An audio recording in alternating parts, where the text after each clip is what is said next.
Hello, good evening. Welcome back to the Tuesday show.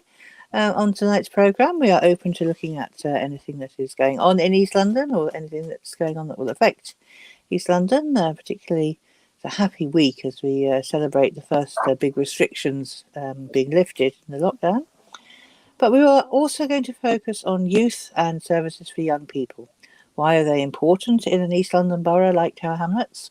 And what do young people think about the forthcoming referendum on whether to have a mayor, to continue with a directly elected mayor, or to move to a leader plus cabinet system, which all sounds very dry. Do the youth care? Are they going to ring in and tell us? So first of all, I'm going to introduce my guests, and then I'll give you the number for ringing into the studio. We have two guests today. First of all, I would like to welcome Refeia B Ali, who is a very experienced youth worker and still limps on trying to find places where youth work is being done and helping out. And also Kabir Hussain.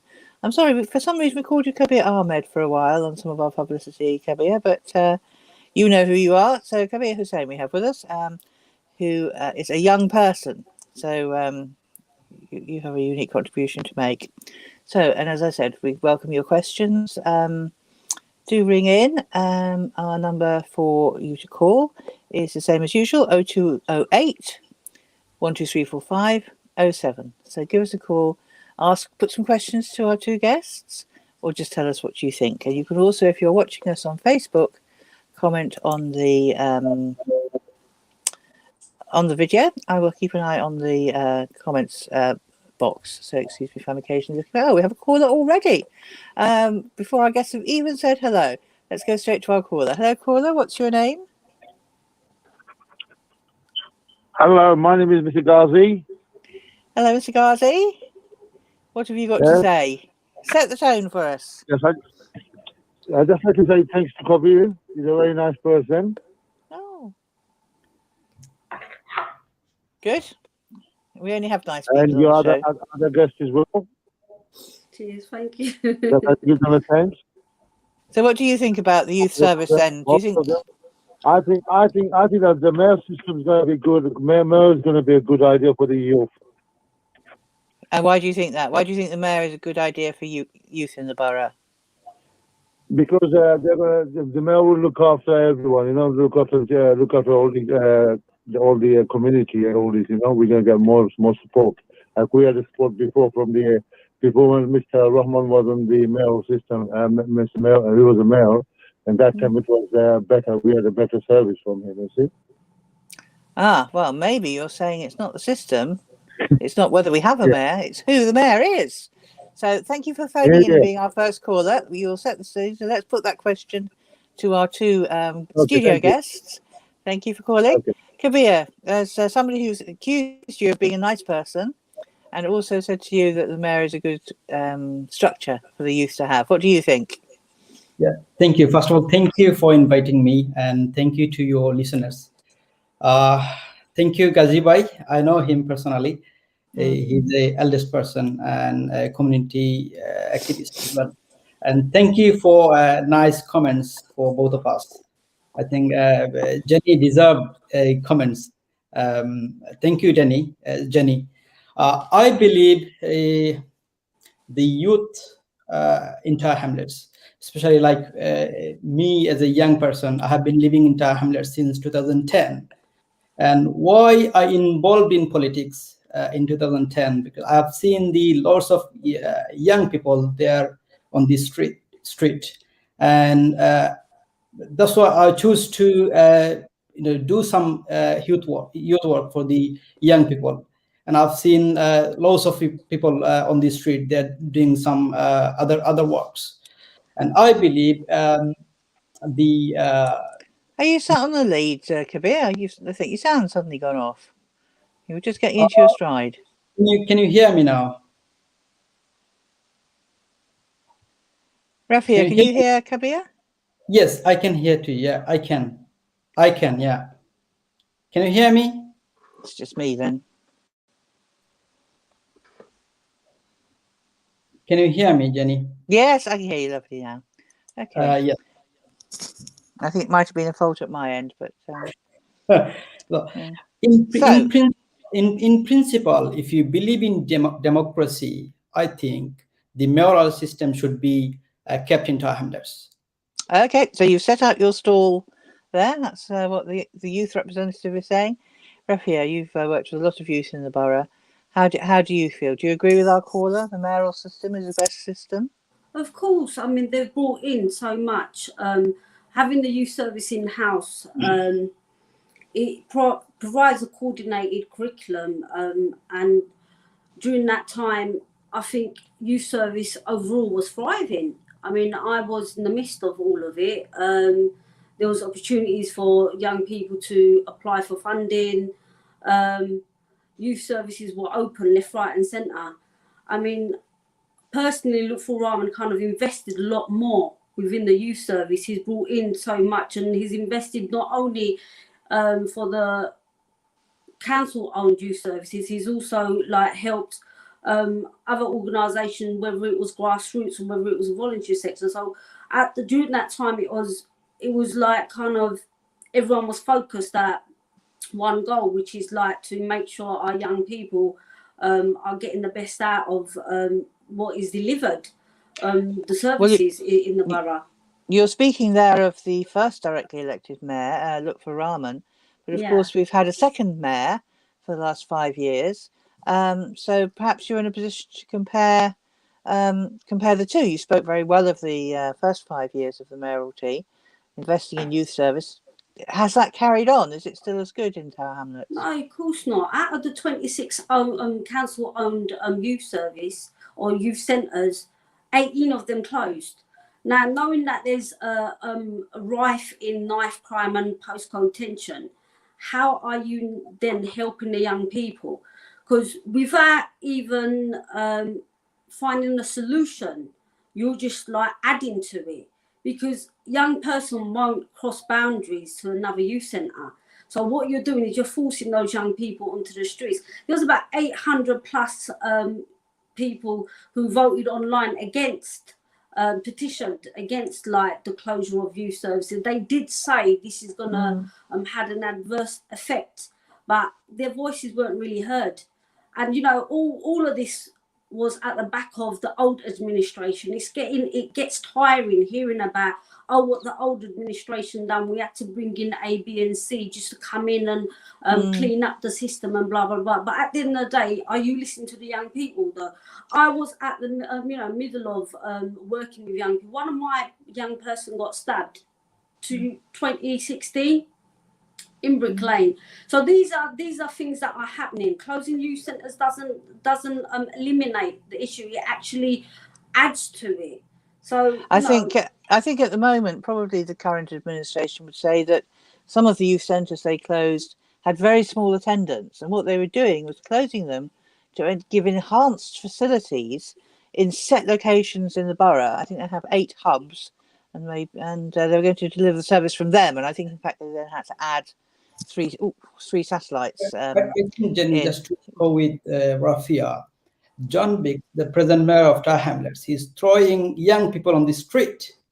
Right now, if you see the around, you can't believe this. So Refeia said already 18 youth centers already shut down, so out of 26. What the other 8's doing? Nothing. They put hubs in different areas. Say example, I live in Limehouse. I cannot go to Isle of Dogs. So in generation, we have to place somewhere the people of young generation they can access straight away. Yes, I mean that's. I think that's a big question. Well, if you're part of the current administration, then ring in. Hang on a minute, Kabir. If you're part of the current administration, ring in. If you think the hubs are working well, give us a call. Or if you're a young person going to the youth service, or if you're an old person with a young person in your family who's trying to access the service, give us a call. 0208 12345 07. I'd love to hear from you and get some more callers. Kabir, maybe while we're waiting, you can just sort of say, as a young person, how do you feel? What does the youth service do? Is it just an add-on as a service? Is it just a luxury, or does it have a role to play? Let me tell you this, Jenny. It is not a safe option to rise a crime. and it's not realistic for our community. If you see the overcrowding into our hamlets, more than 25,000 people in waiting list. Some young people, they go to school. They come out from the school. After school, where they will go? They will go to the street, and who will take the liability? Where they're going, what they're doing. It's not all about just parents will look after the children. So this is our responsibility. The community people, the mayor, who got the executive power, the councillors, they got some responsibilities. They are not doing it. So do you agree with that, Refeia? Is that well stated, or what other benefits do young people get from having a youth service? Is it just plain table tennis? No, it's not about table. At the end of the day, look, you've got your generic youth activities, table tennis and so forth. But at the end of the day, with the overcrowded, what parents are going to allow like 10, more than one or two friends coming round and like already in a very small like overcrowded accommodation, parents don't really allow their kids to bring in friends from outside. So this is why youth centres is supposed to be there, just to make it's a safe haven for young people. Also a place where young people could be themselves. It keeps them off the streets, but it also allows them to be part of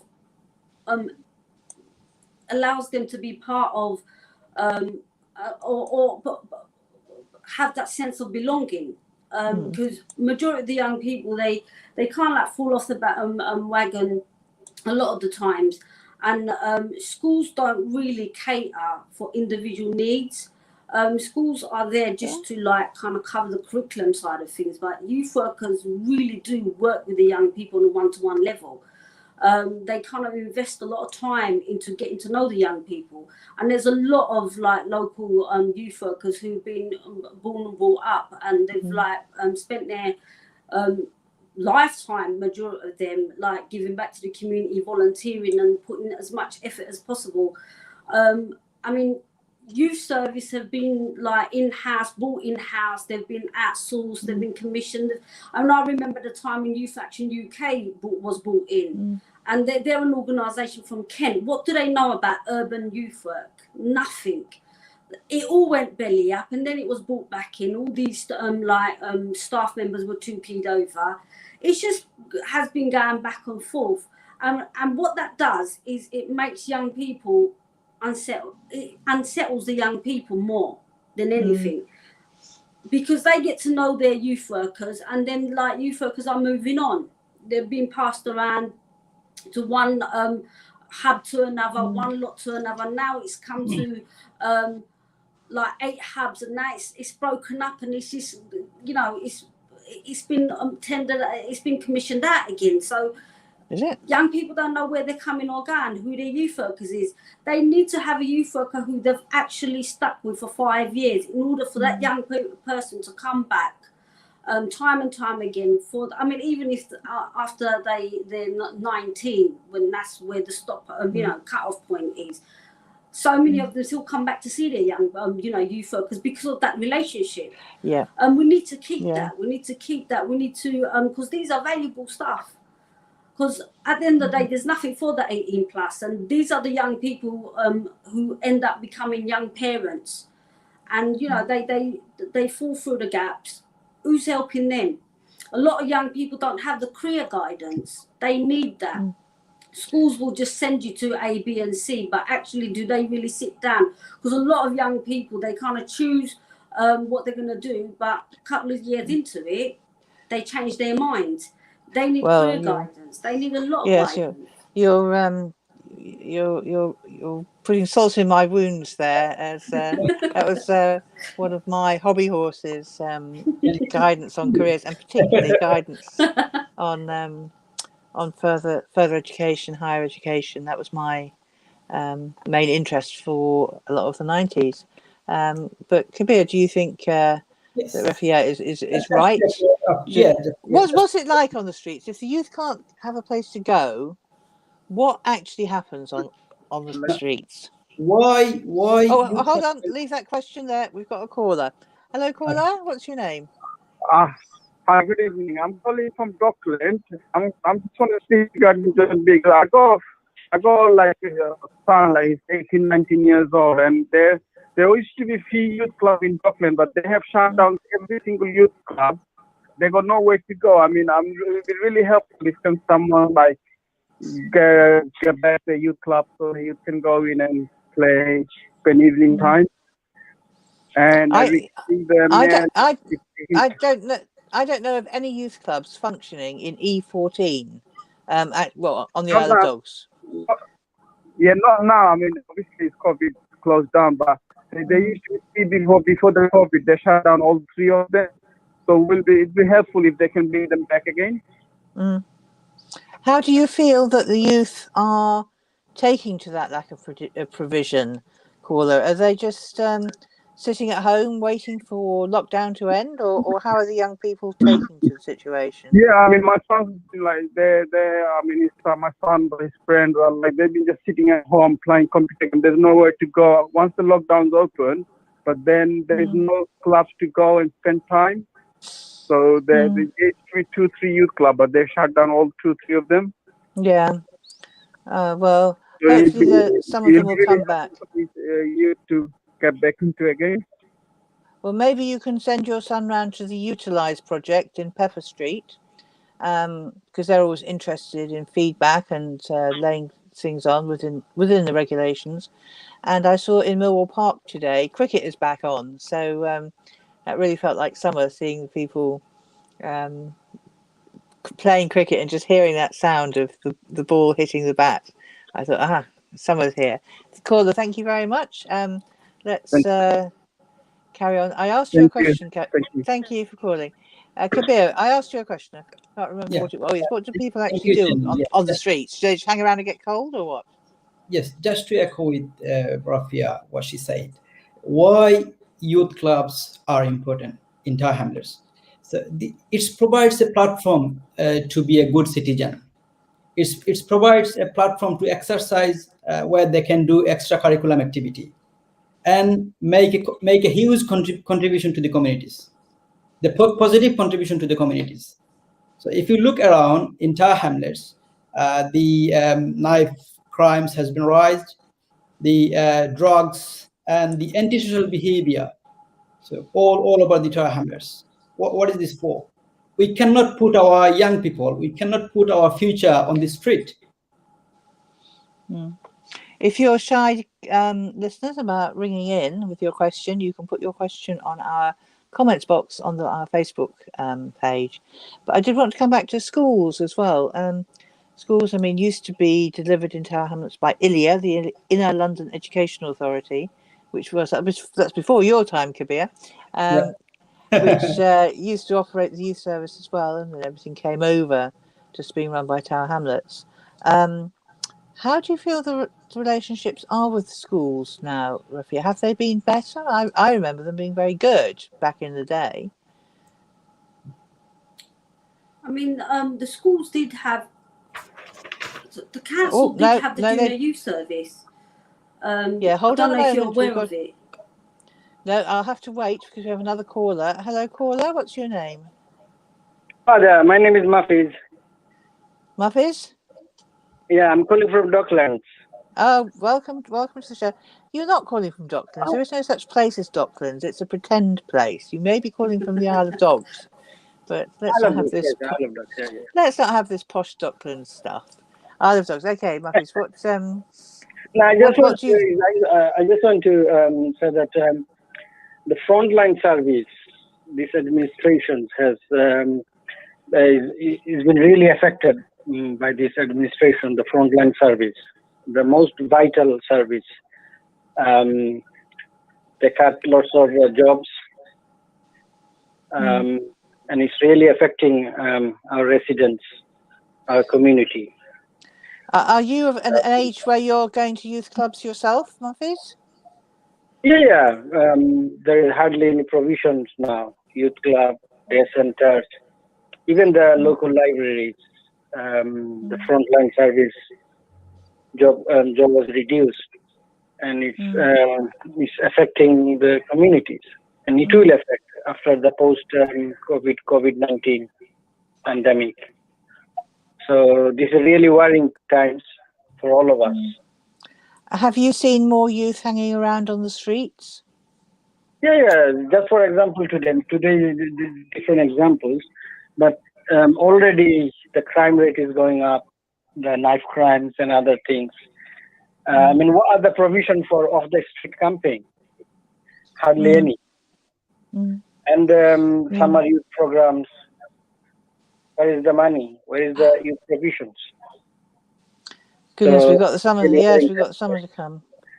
Well, thank you very much for your call, my fish. We welcome your. Thank you. We appreciate your Bye. comments. I must say, somebody in terms of E14, somebody was kicking off on the Samuda last night. It was very noisy, and something too exciting for me was going on. I didn't go out and look. So, Refeia, I interrupted you for that caller. We were thinking about schools and what they offer young people, and after-school clubs, after-school activities.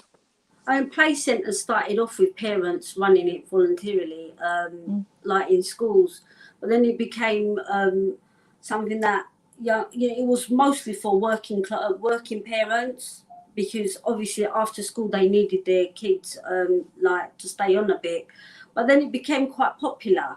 So I remember that time I used to work for the junior youth service for the council.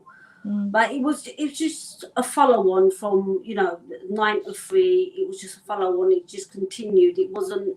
I mean, although it offered support for working parents, but I think what young people need is a different setting, because they're still in that mentality, classroom mentality, and they don't get that different setting. So that's the difference when it comes to schools delivering it. I know a lot of primary schools have brought it in-house, because junior youth service, I think they closed, you're talking 2006 or 2008, sometimes during that time. Really?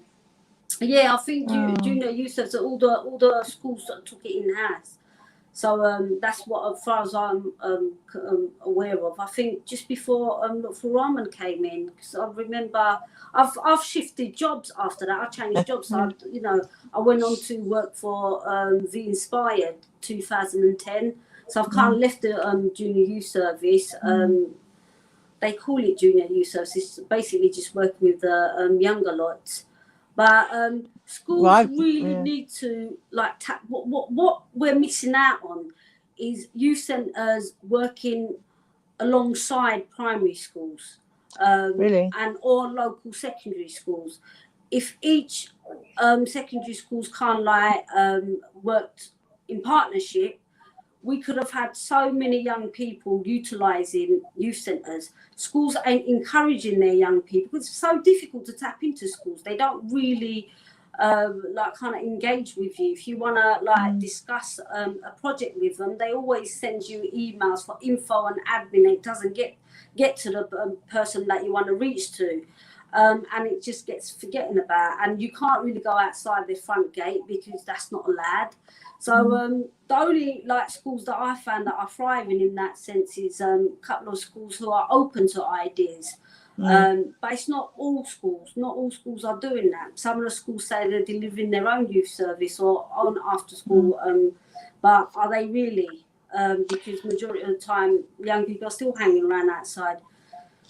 I think it's really interesting the way you're talking about the younger end, and I think it's really interesting when you think about the COVID times and think about everything that people are saying about COVID. Young people are stuck indoors, they're not going to be able to develop, they're not going to be able to socialise. Why weren't they saying that 2 years ago? No youth service, young people are stuck indoors, they're not going to be able to develop. In some ways, although COVID is very bad, it's just brought out things we used to have to put up with, things we were complaining about, but nobody was listening to. So, I mean, I find that very interesting. Nowadays, of course, every child has got to have a computer in their house so they can do their homework online because they can't go to school. But what about that inequality between children who did have a computer in the house and children who didn't? Was that not feeding into school performance and generally what people did on the street? Oh, sorry, I'm getting on my soapbox. No, I shouldn't at all. Let me throw a question at Kabir. Kabir, the youth service, when you think about it, I think of teenagers, young teenagers. Is it just a service for boys? Okay, so I'm going to share one story. Spoke to Yeah. one of resident in Tower Hamlets. She lives in Tower Hamlets, and she, I think, spoke to me last week. She was saying, okay, I could see my son go down to depression because of lockdown, and also because of there is no extracurriculum activity in place. There is no youth centers where they can go. At least they should some access out of school where they can meet up, they can greet, and they can share their thoughts. As Rafia said, some project, they can do some project as well. But there is none of them. There is nothing in place where they can go. Okay, so we've got to write deficits. If you want to join our list of callers, here's the number again, 0208 12345 07. Give us a ring, put a question to our guests, or tell us what youth service is like round where you are. How has COVID interrupted the system? Have the youth services still been able to do any work during the lockdowns? Refeia, what do you think? Has that worked? I mean, I'm freelance, youth and community officer, so I've continued my work with young people, whether that was an hour a week, offering mental health sessions to young women, and that was a significant part I played in terms of how much COVID's coming at such a time when youth service already up in the air, and then COVID hit. At the end of the day, young people are constantly on their devices anyway. But what I found was, this whole year when schools were shut and they had to do online schooling and stuff, and so many young people saying they just want to throw their phone away. They're just so sick and tired of it because they're missing out on the human interaction. And that is what's really, really important. And we need to make sure that these young people, when everything goes back to normality, although some of the young people are back in school, that transition into normality, we need to have it ready for youth services out there, whatever the projects there are. There were so many good projects actually running, like street games and Wapping. There was so many youth services and youth projects that were running during COVID, but it wasn't council owned. These are grassroots organisations who actually constantly deliver good work. I mean, council did help here and there, but as far as I know, they're only around when there's a snapshot of pictures available for them to just add on their social media, just like a quick picture. Oh dear, that's sad. So Refeia, I'm going to stop you again for a second. We have another caller who's joining us. Hello, caller. What's your name? Hello, my name is Mohammed Kamrun. Hello, Mohammed. What's your question for us, or what's your comment? Hello, good evening for everyone. So basically, I don't have any question, and I'm totally agree with Mr. Kabir. Basically, the mayoral leadership system is not good for the community because they are rely on the councillors. They're not directly elected. If you directly elect your mayor, he is more accountable to the voter. And we've seen last 10 years, I think it's a very great achievement for the executive mayor. Otherwise, they always depend on the councillor because only the councillor vote for them. So they are accountable to 9-10 councillors. And we want a elected mayor from the London Borough of Tower Hamlets. And do you think the young people will actually come out and vote in the referendum, or will they say it's a load of old tosh that the old people have got to sort out? I think they should do come out and vote for the mayor system because this is for their future, this is for their rights and their all the necessity. I don't think a leader can, these days of the world, a leader can, because London has a mayor, Manchester has a mayor, every city has a mayor, we should have a mayor, and that's what is the best way to go forward. That's my opinion. That's lovely. Thank you very much for phoning in and sharing that opinion. Let's put that opinion to our guests as well. Kabir, do you think that? So thank you for ringing, caller. Yeah. Thank you. Do you think the young people will actually be motivated to come out and vote? Yes, they should, because this is the democratic right for them. I think caller left. Thank you for your call. I think they should come out and vote for mayoral system. Otherwise, they are gone. Because if you look at the some of the achievements, we are not talking about the only mayoral system. We can see the last administration, whatever they have done under Lutfur Rahman policies. Look at the university bursary, university grant. They used to receive £1,500 every year, and also there are some extra money. I think every year they had to put £10 million for the youth services.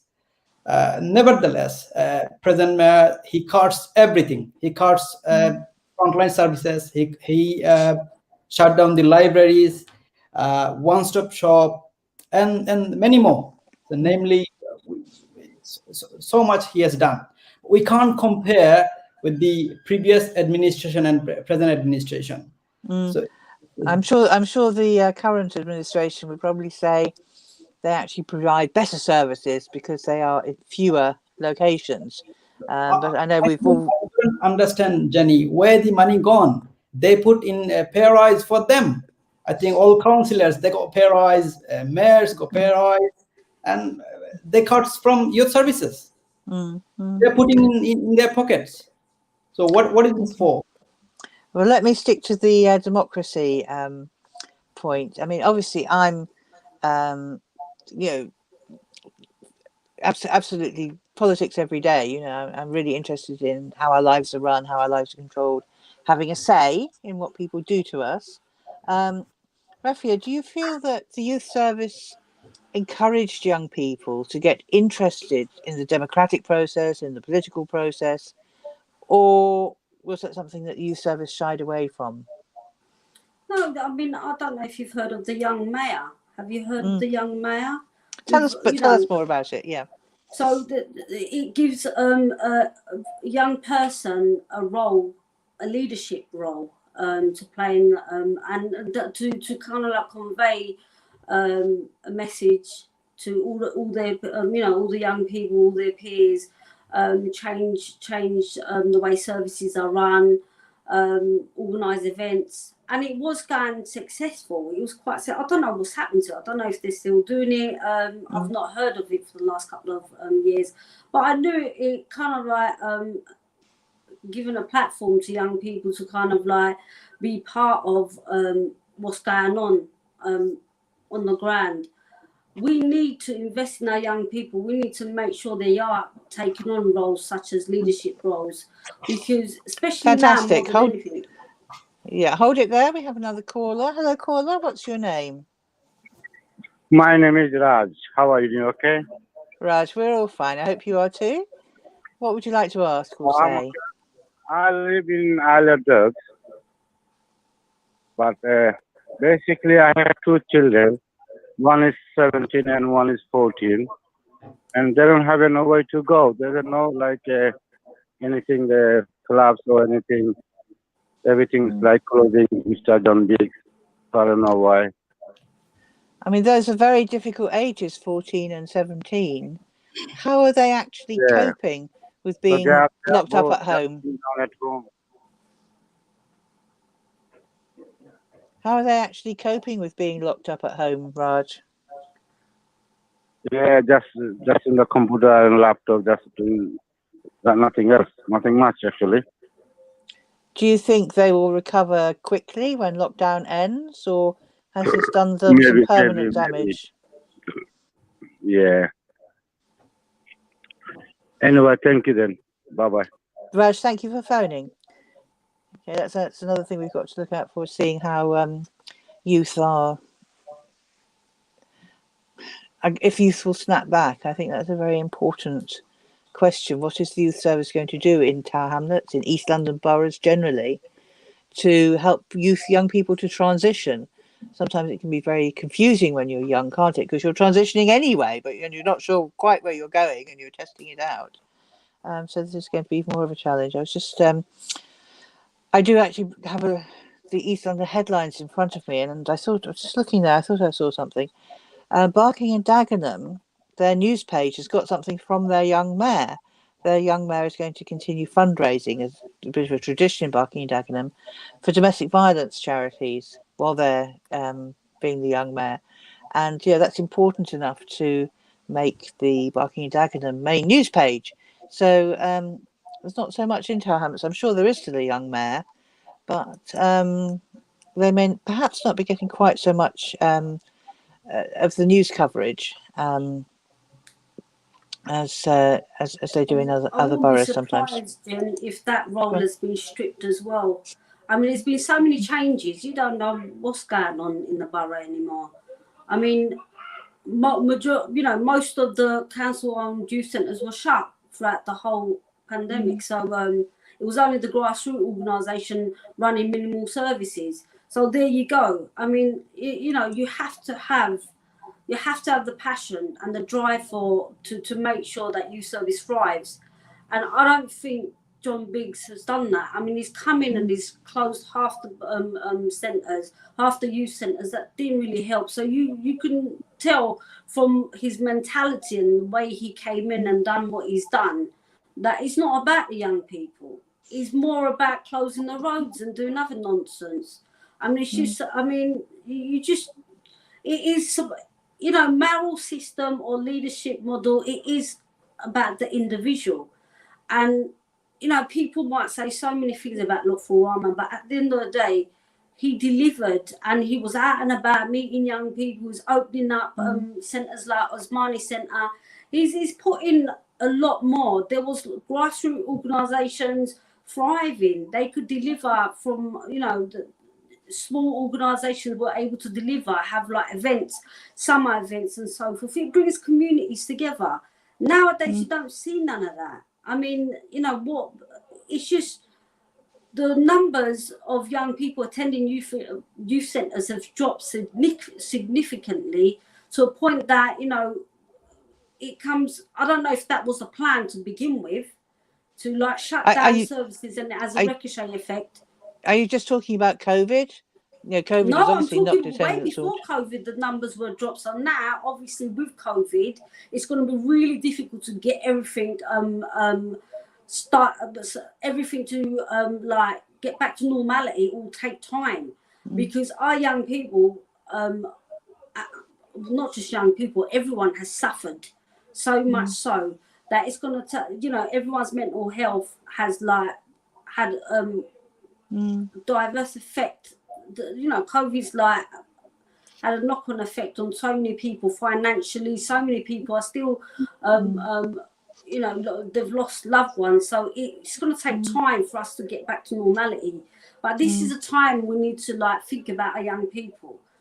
This ain't the time to just step back and think, you know what, everything's going to, invest in roads, closing roads and other stuff, because none of that matters. What matters now is making sure our young people are healthy, their mindset's healthy, because if we kind of lose them now, it's going to be so difficult to get them back.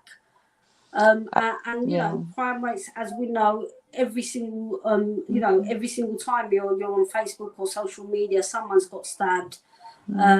Incident happened not so long ago in Stepney Way.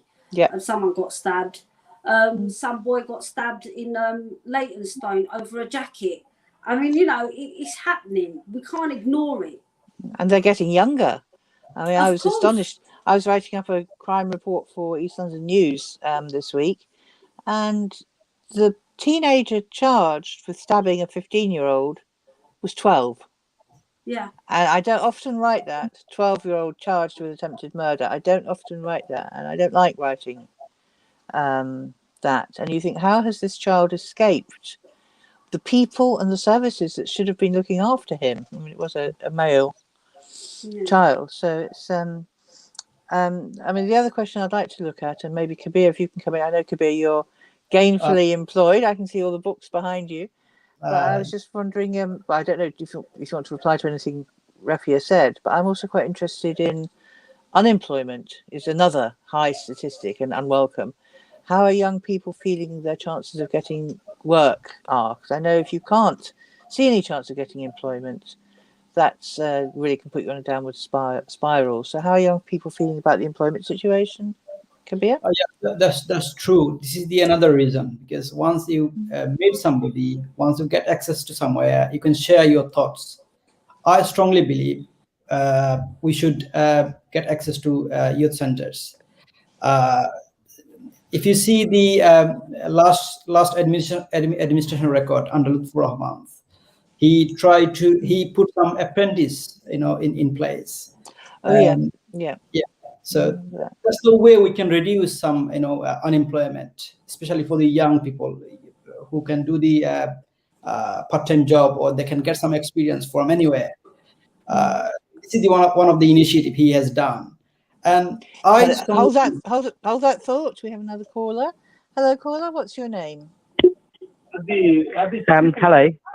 Hi. What's your name? My name is Rahman. I'm calling from East London. Hello, Rahman. How can we help you? What would you like to say? Yeah, no problem. I just want to make a comment on this discussion. It's a really nice discussion, especially regarding termless youth. And my point of view is Mayor Biggs is responsible to destroy the total youth community of termless, especially ethnic minorities who ever live in termless, because he cut large number of youth centers last couple of days, and on top of it, he just cherry pick. Whenever he thinks mayoral system is suitable for him, he chooses it, and whenever he thinks it's not suit for him, he want to change it. So I believe that he is a hypocrite, and I completely agree with Mr. Kabir Hussein's point of view. And thank you, everyone, for this nice program. Well, thank you for joining. That termless people will give a response for this upcoming election. Well, thank you very much for joining us and for putting that view. And I really appreciate Mr. Kabir Hussain for his contribution and obviously his point of view today. Thank you. Thank you very much, everyone. Thanks for calling. Well, my guests are the experts, so that's why they're here, to add to and amplify my much more narrow knowledge. Kabir, we cut you off in mid-flow there. We were looking at the question of employment and apprentices and so on. Yes, that was the one of the initiative under Lutfur Rahman. So that's the way you can reduce some unemployment. So some people, they can go for the apprentice and they can do some part-time work and they can get some experience from somewhere. So I strongly believe we should have the minimum of youth centers in Thai hamlets. I know, as I said, where the money gone? So they put in pay rise and they're taking. I don't know. I haven't got any clue where the money gone. The problem is, I think I still remember in 2016, some of the teenagers, they protest in the council not to close the youth centers. Maybe you remember as well.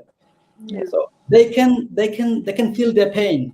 So I felt it in last 3-4 years. I can see that people, especially young people, youths are there on the street and they're doing drugs and antisocial behavior, and especially they're our future.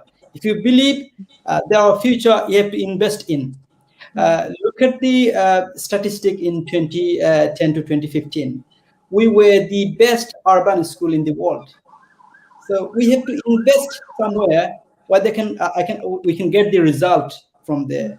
So if we believe the young people, especially youths, are our future, we have to invest in from somewhere else. We cannot cut money for the youth provisions. Yes, well, of course, the money that has been spent on the pay rise for councillors is probably not quite enough to restore the cuts in the youth service. Councillor I'm not going to against anybody, but they are not doing anything at all. They are not doing anything at all. I spoke to one of the residents, and one of the councillor, I personally gave his number to someone else to make a members inquiry for the housing, overcrowding house. So she lives in one 2-bedroom house of maybe 5-6 children, and the family. They are really in bad condition. I gave a number of one of the councillor I know, and he refused it, not to raise a members inquiry. He said, no, I'm not going to do it. You can go somewhere else. I'm not going to do it. So what is this for? Why the money, raised for the councillors, raised for the councillor, wages, whatever, salary, wages, whatever you can say. So they are not doing anything. Now they want to change the system, and they will make a chaos in the council. So I can say they are pocket councillors. So 15 and 20 councillors. I've seen, Jenny. I've seen they can make a chaos, and they can greet and treat among them, not for us, not for residents. So I've seen. We're coming towards the end of our. Beginning to come towards the end of our time, and I know it does pass very quickly. But obviously, if there are any councillors listening who'd like to call in and talk about the service they offer, and if they've visited their youth hub and if it's working well, then obviously we'd love to hear from them. 0208 1234507 to reach into the studio, as a lot of people have done this evening. We do appreciate all your calls. Let me now throw a question at Refeia while we're just waiting to see if anyone else rings in.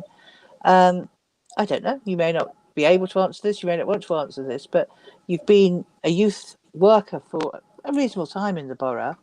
What is the drug situation like, the illegal drug situation? Are things very bad at the moment? Are they, because of COVID, knocking along? What's the situation out there? Look, drugs been around for years, but what I've noticed from working with my young people, they're not kind of like experimenting on hardcore drugs. It's legal highs and like cannabis and Cali, they call it. It's just street names. I think I've been hanging around with them for too long, so I've just adopted their slang. But yeah, it's majority of the time it is. They call it cunch, which means country line. So it's like most of the time they're doing that. They're into dealings. It's quite obvious.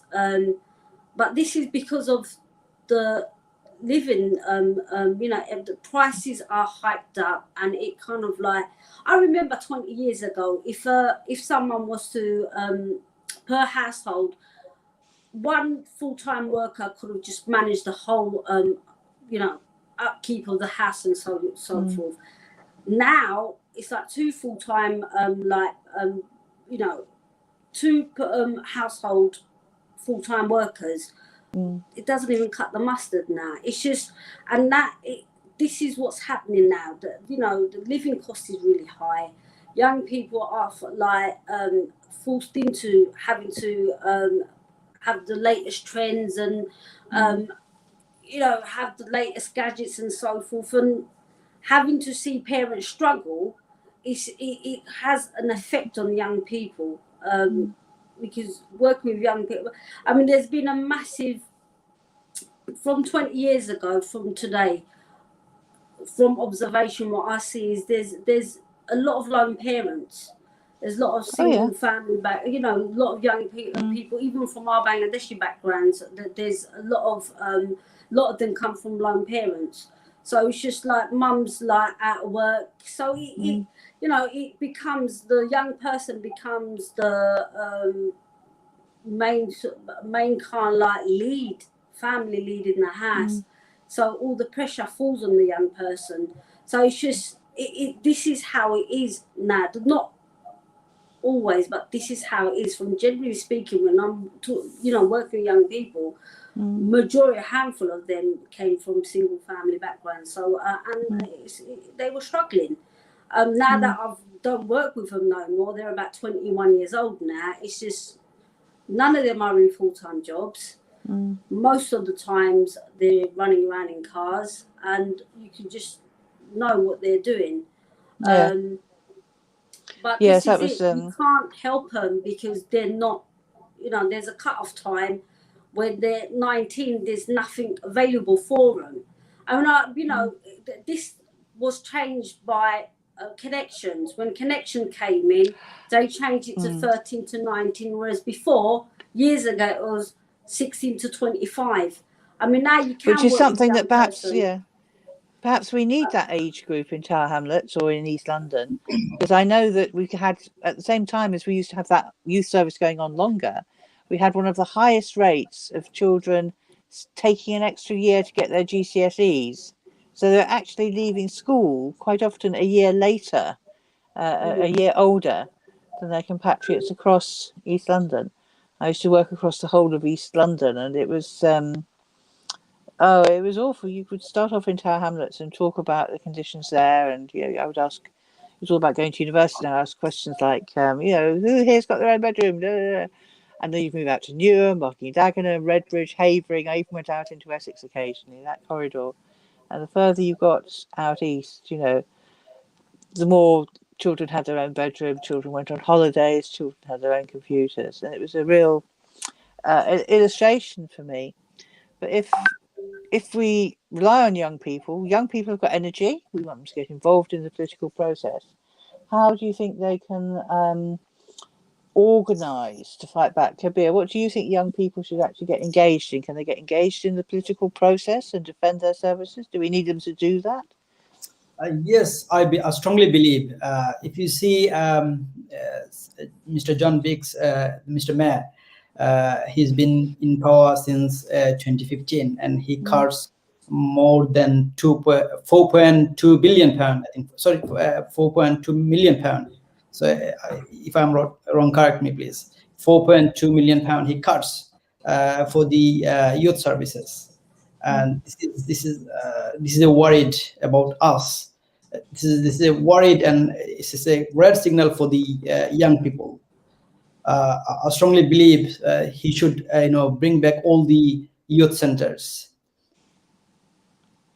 It's an investment that we need to have. So, can the young people organise? What should the young people do to try and?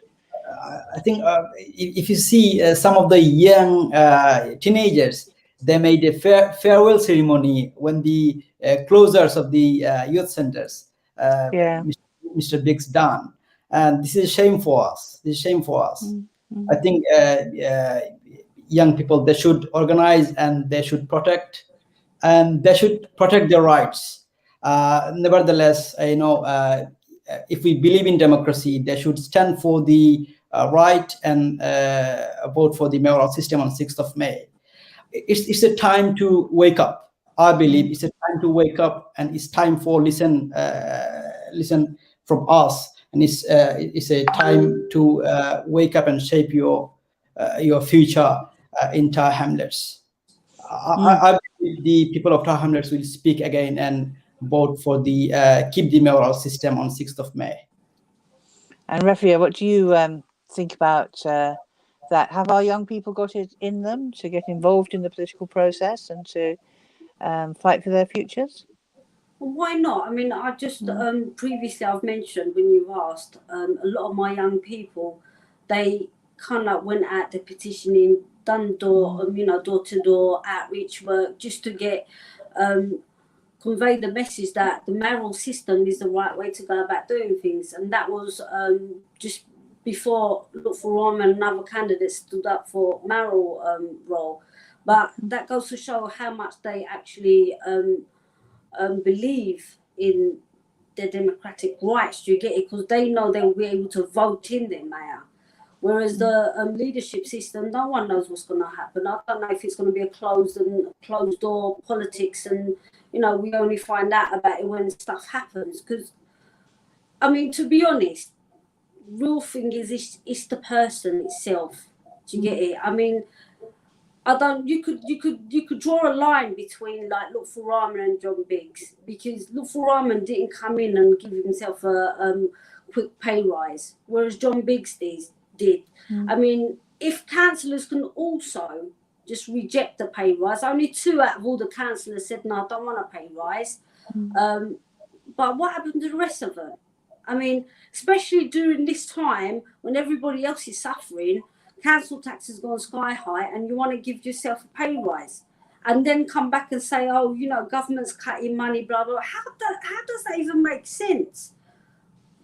I mean, what thought process goes behind John Biggs to say, I've given myself a pay rise, but then again, you know what, government cut a lot of budget for us, and we need to find X, Y, and Z money to like cover the cost. Are you kidding me? Like, you know, it's down to the person itself. Have a heart. Young people are our future. But I mean, I'm 43. I don't even know how long I've got, but I know if we provide a path for our young people, this is all what it's about. I'm a mother of two, you know, myself. I've got like, they're grown up now. They're 23 and 19.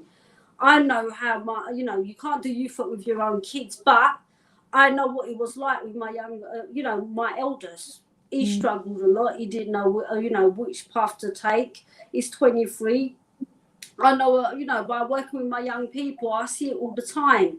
We need to be able to make sure the services are out there, you know, just focused on young people only. Do you get it? Okay. I mean, there's no ifs and buts about it.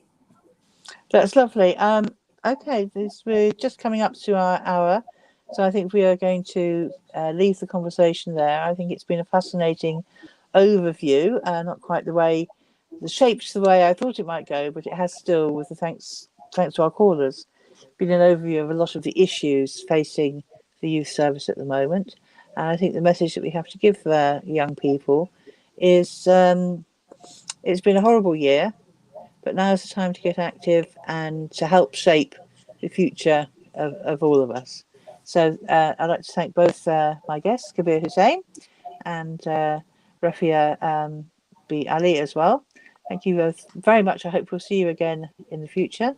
And the programme is always open to people who are of a different view. We're not here to press one side or the other, but those two guests had some very clear views, as did a number of our callers. So thank you very much for all of them. We're going to step a little bit outside our comfort zone next week, when we're going to continue the mayoral discussion, but actually we're going across to Newham, and we're going to hear from some activists there who are fighting around the mayor question from a bit of a different angle, and we're going to hear from them. So if you live in Newham, take a note of our phone number, and hopefully we'll see you next week. And if you don't live in Newham, even more reason to watch and get a bit of a break, get a bit of a different look at the mayoral system. So thank you for joining us this evening. We'll see you again next Tuesday. Good night.